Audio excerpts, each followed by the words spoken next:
What up? It's your boy T-Bone Reaction. Today is Films Friday, and we about to finalize, we're going to cap it off with some movies from Weird History Timeline movies of 1987. Everything's called Everything That Happened in 19 movies in 1987. Nice. Oh, some reason about the 80s, something about 1987 is just cool to me. I don't know why. It's just something about 1987 is a cool year. I don't know why. I guess half because both two Bads albums came out. Michael Jackson Bad and Bigger Than That for both my favorite albums of all time as well too. And a lot of other stuff in '87 just sound good, like the sounds, everything, and so with the movies though as well too. So without further ado, let's check out the time what everything happened in movies, whether it's the movies itself, behind the scenes, award shows, stuff that happened with movie stars, etc. Let's get it. Hey, I'm real scared there, Kirby. What are you gonna do, suck me to death? You probably think that the air conditioner's voice is Jack Nicholson's, right? It actually is the voice of this man, Saturday Night Live co-star Phil Hartman. The character of the air conditioner gets very emotional, and Jack Nicholson is very funny when he gets angry. He's so overblown and crazy. 1987 was the year Timothy Dalton became James Bond. Elizabeth Shue has some adventures in Baby City. What am I supposed to do? My wife's favorite movie right there. Get in the car and run him over. And Michael Douglas sets us straight on the whole greed thing. Greed is good. At the same time, Richard Dreyfuss and Emilio Estevez went on a stakeout, Dennis Quaid found himself exploring the space inside of Martin Short, and Barbra Streisand went just plain nuts. Don't be nuts for you. We're taking you through all of the best movie-related news and events of the 1980s. Oh yeah, This Master is Universe. Timeline Movies.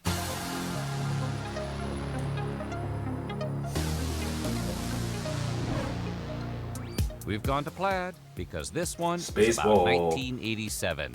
But before we get started, be sure to subscribe to the Weird History channel and let us know in the comments below about your favorite movie memories from 1987. Now, are you ready to find out what was going on in movies the year the Beastie Boys got their license to ill? Snap out of it! As the son of world-famous singer and actress Rosemary Clooney, George Clooney had been appearing on television since 1971, but he didn't make his big screen debut until the premiere of the horror/comedy Return to Horror High on January 9th. In the film, Marcia Brady! Danny Oceans plays an actor. I got the lead in the series. Hey, that's great. What is it? Oh, it's an action adventure with some humor, kind of a rip-off of Miami Vice and Moonlighting. Great. When does it start? Tomorrow. But only briefly, because as it happens, Clooney's character is the first to get killed. Gun! Run! Uh-oh. Raj, meet your new partner. Oh, here we go. The ultimate dynamic dudes. We all started right here. Yup. You're getting too old. Yeah, we start getting a lot of debuts of some iconic franchises too, and some more debuts I should say, because they had some in the previous years too. For this, it may be because you were around to see Lethal Weapon debut in theaters on March 6th. Everything aches. Everything aches when you're 40. Hopefully not as much when you're 50. The buddy cop action comedy starred Mel Gibson as unstable homicide detective Martin Riggs, who finds himself partnered with Danny Glover's soon-to-be retired Roger Murdaugh. You're not trying to draw a psycho picture.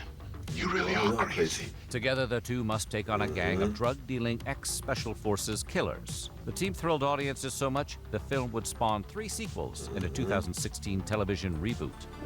On March 6th, actor Brad Pitt made his film debut in the comedy Hunk. The film follows a computer programmer who sells his soul to the devil to be handsome and muscular. But the titular Hunk is not Pitt. My name is Hunk Golden. That role was played by B-movie actor John Allen Nelson. Pitt was an uncredited extra seen lounging around a pool in the background of one scene.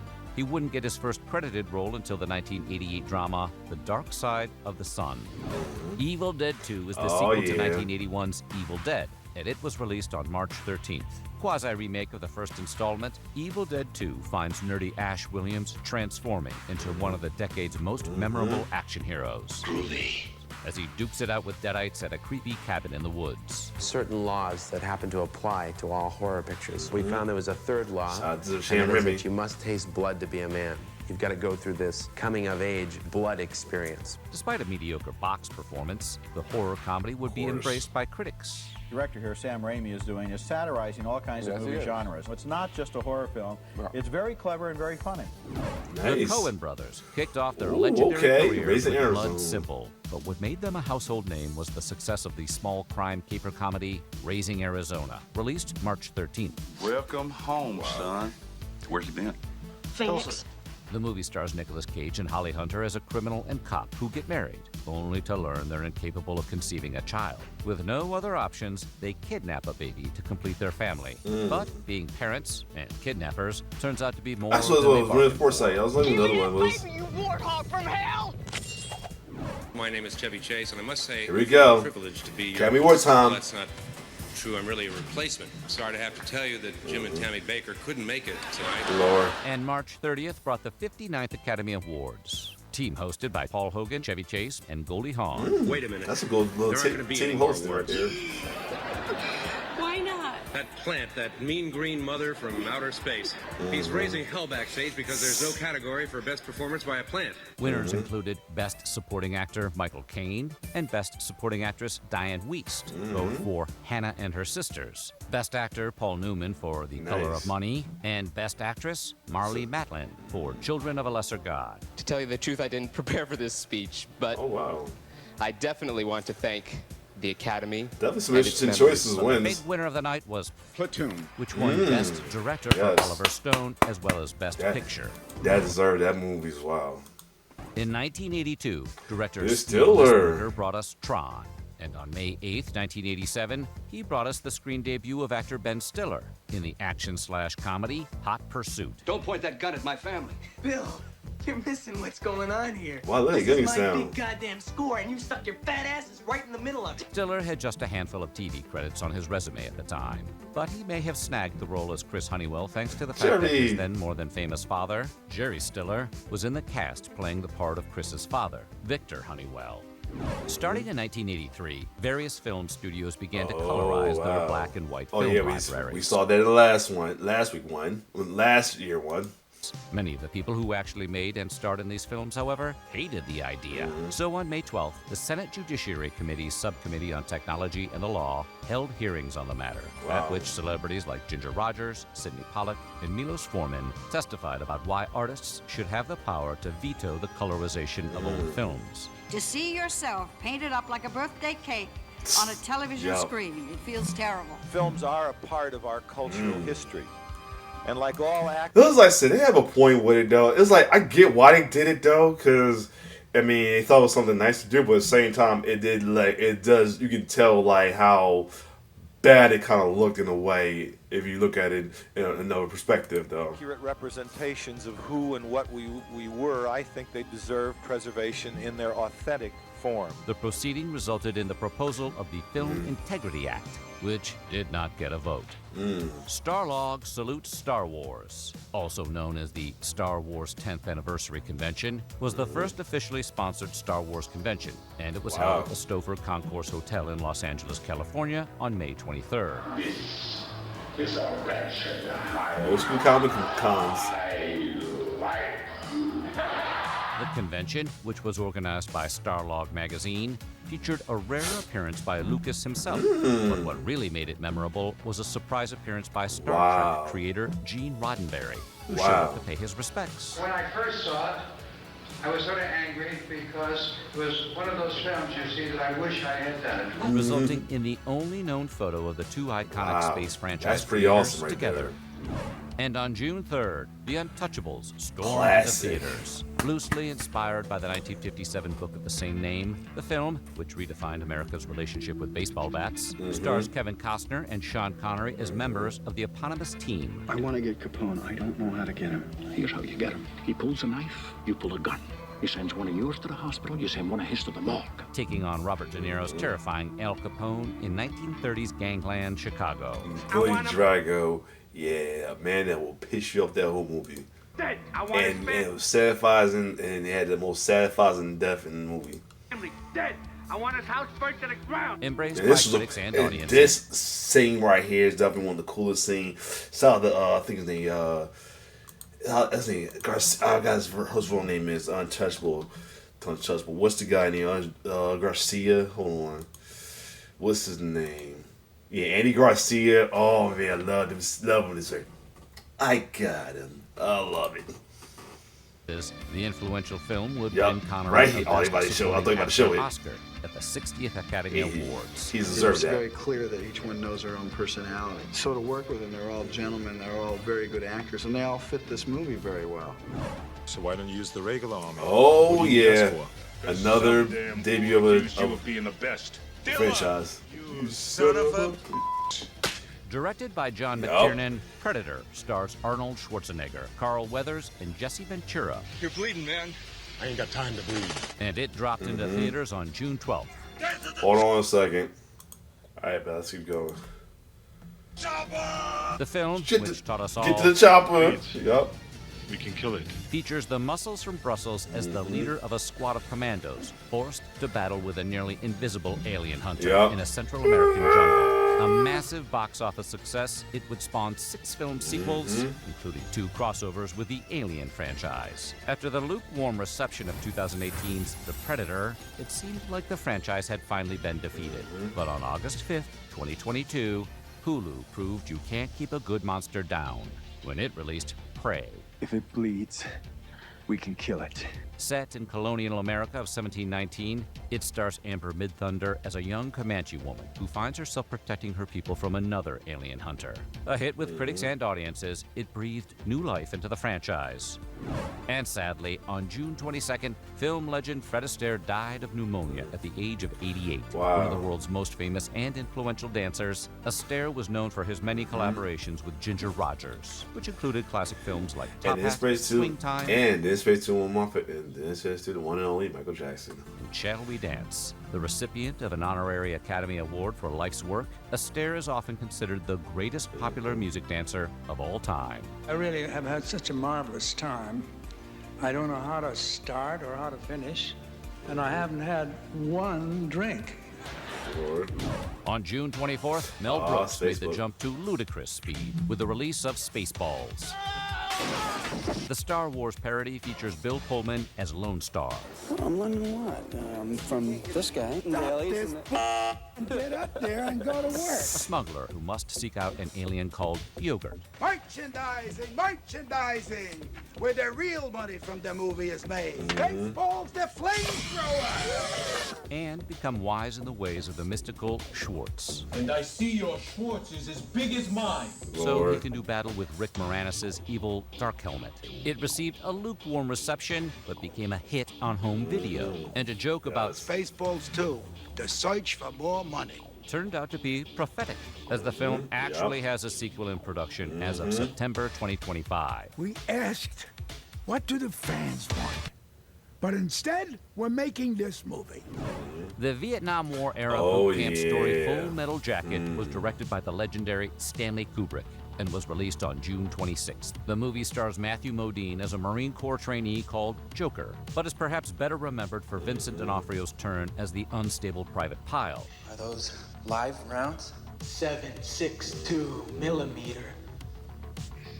Full metal jacket. And R. Lee Ermey's tour de force performance as the harsh drill instructor, Gunnery Sergeant Hartman. He was a drill instructor in real life. You know, this guy did 3 tours in Vietnam. He went back twice. Is this realistic? I mean, when you look at the movie, is that... It's very realistic. When somebody hires me to do technical advice, I like technical advice because I like putting the realism in there. A hit with both critics and audiences, Full Metal Jacket would turn out to be the last of Kubrick's films to be released before his death in 1999.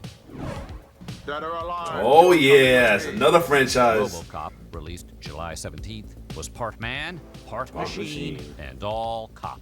Book him. Directed by Paul Verhoeven, and starring Peter Weller as the titular hero, No matter how sophisticated our society gets, no matter how futuristic it becomes, there's still going to be the beat cop. RoboCop is widely considered one of the best action films of the 1980s. Yes. A hyper-violent commentary on Reaganomics and corporate greed, the movie launched a franchise that grew to include 2 sequels, a Saturday morning cartoon, a live-action television drama, and a slew of video games and comic books. And we'd buy that for $1. The Lost Boys Yes. landed in theaters on July 31st and followed two teenage brothers who find themselves in the orbit of a gang of youthful vampires. My little brother, a goddamn sucking vampire. Will you wait till Mom finds out? The first of 3 films to star the two Coreys, Feldman and Haim.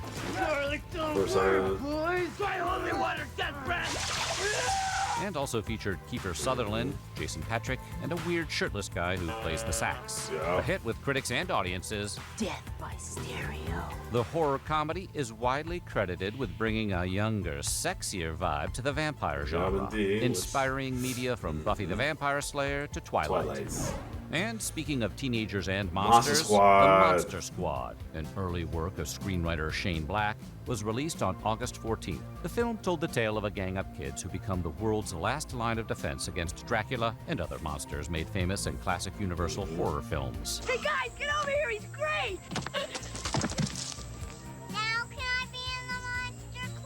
Despite positive reviews, the movie, which taught us all that Wolfman's got nards, was overshadowed by The Lost Boys and tanked at the box office. Meeting adjourned. Dirty Dancing hit theaters in 1987. The 1960s set film starred Jennifer Grey as Frances Baby Houseman, a young woman who falls in love with a cool dance instructor named Johnny Castle while staying at a vacation resort with her family. Powered by the hit song I've Had the Time of My Life, the film was a box office juggernaut. Nobody puts baby in a corner. Which made a sex symbol out of Patrick Swayze and launched a franchise that includes a TV series, a prequel film, a stage adaptation, a remake, and allegedly another sequel coming in 2025. I would like people to start dancing like that again. Maybe get together and take classes together, and then go to the clubs on the weekends. Very like old-fashioned and romantic. When Hellraiser hit theaters on September 10th, the horror for its his eyes. protagonist, played by Doug Bradley, was called Lead Cenobite, but audiences called him Pinhead, and that's the name that stuck. Directed by Clive Barker and based on one of his novellas, the supernatural horror film's story revolved around the weird, mystical Le Marchand box and an extra-dimensional race called the Cenobites. You opened it. We came. It's just a puzzle box! Oh no. It is a means to summon us. It was a hit with critics and audiences, turning Pinhead into a horror movie icon, the equal of Jason Voorhees, Freddy Krueger, or Michael Myers. Bob Keane's team and myself have gone out of the way to design monsters which are not going to really resemble anything that would have been seen before. Nobody expected the guy who directed Flashdance to also direct the scariest movie of the 1980s. But then, Fatal Attraction was released on September 18th. Haven't we met somewhere before? The film, which starred Michael Douglas and Glenn Close, followed an attorney who cheats on his wife, only to find himself and his family being stalked by the former object of his affection. I just want to be a part of your life. Oh, this is the way you do it, huh? Showing up at my apartment? I'm not going to be ignored, Dad. Despite going to extremes to alienate people who love rabbits, I boiled the rabbit. I would very much like to go home now. Fatal Attraction became the second highest grossing movie of the year and a bona fide pop culture phenomenon. Hello. My name is Inigo Montoya. Oh yeah, the You Princess killed my Bride. father. Prepare to die. Directed by Rob Reiner, The Princess Bride hit theaters on September 25th. Based on a novel by legendary screenwriter William Goldman, the film tells the tale of a swashbuckling farmhand named Wesley. As you wish. And his quest to save his true love, Buttercup, from marrying the dastardly Prince Humperdinck. The endlessly quotable film was a modest success at the box office. You the Miracle Max who worked for the king all those years? The king's stinking son fired me, and thank you so much for bringing up such a painful subject. While you're at it, why don't you give me a nice paper cut and pour lemon juice on it? We're closed! But thanks to memorable turns by Billy Crystal, I thought it Carol was cool. Kane, Mandy Patinkin, Christopher Guest, Wallace Shaw, Andre the Giant, Peter Falk, and Fred Savage, it found its audience on home video, eventually growing into a bona fide classic. Hold it, hold it. What is this? Are you trying to trick me? Based on a book by Stephen King, The Running Man. The original Running Man. Theaters on November 13th. The film, which was quite different from its source material, starred Arnold Schwarzenegger as a military officer in a futuristic dystopia who is forced to compete on a sadistic game show after being falsely accused of a massacre. The movie, which would later be found to have ripped off the 1983 French film The Prix du Danger, received mixed reviews and was a modest box office success. I'll be back. Only in a rerun. And he was kind of right. On February 19th, 2021, Paramount announced it was remaking the film, with Glenn Powell playing Richards and Edgar Wright directing. The remake, which is alleged to be far more faithful to the original novel, is due to drop on November 7th, 2025. I know you, don't I? Oh, yeah. Lee Shrift. I've never stolen anything in my life. Planes, Trains, and Automobiles was written and directed by the legendary John Hughes. What was it like to work with the older generation for the first time? I have to ask their mother if I could get one more clip. That's part of it. We were able to play poker between takes. The film followed Neil Page and Del Griffith, played respectively by Steve Martin and John Candy, as two men who traveled together for 3 days while trying to get Page home for Thanksgiving. $6 in my right nut says we're not landing in Chicago. The film was a critical and box office success, and thanks to an especially tender performance by Candy, has earned a reputation as one of the few genuine Thanksgiving movies. I like me. My wife likes me. My customers like me. Because I'm the real article. What you see is what you get. The Vietnam War wasn't exactly known for good being night, fun, morning, but that didn't Vietnam. stop Robin Williams from sending it up in the comedy classic released December 23rd. Hey, is it a little too early for being that loud? Hey, too late. It's 0600. What's the O stand for? Oh my God, it's early. Loosely based on the life story of military DJ Adrian Cronauer, the film starred Williams as a radio host who bucks authority at every turn and buoys the demoralized troops by making them laugh and playing rock and roll. Here's a little James Brown coming your way. Williams improvised most of his comedy in the mega-hit film, making it little wonder that he was nominated for a Best Actor Oscar for his performance. Tom, while being a very nice guy, is the devil. He will be attractive, he'll be nice and helpful, he'll get a job where he influences a great God-fearing nation. He'll just bit by little bit lower our standards where they're important. Flash over substance. Broadcast News was released on December 16th, and it was written and directed by James L. Brooks, the guy who hired cartoonist Matt Groening to create The Simpsons. The film, which stars Holly Hunter, Albert Brooks, and William Hurt, follows a television news producer who's romantically torn between her brilliant but grating reporter colleague and the station's charismatic, albeit not too bright, anchorman. You knew just when to feed me the next line. There was like a rhythm we got into. It was like great sex. Embraced by critics and audiences alike, his brilliant commentary on the increasingly entertainment-driven nature of television news would score 7 nominations at the 1988 Academy Awards. The bullets. Big finish! I got chills. So what do you think? Cool, man. Definitely some memories as well too. A lot of franchise started, a lot of classic movies as well too, and some cool moments in the movie as well too. Other than that though, if you like my reaction to this, like, share, subscribe to my YouTube channel. It's your boy T-Bird signing off. One love.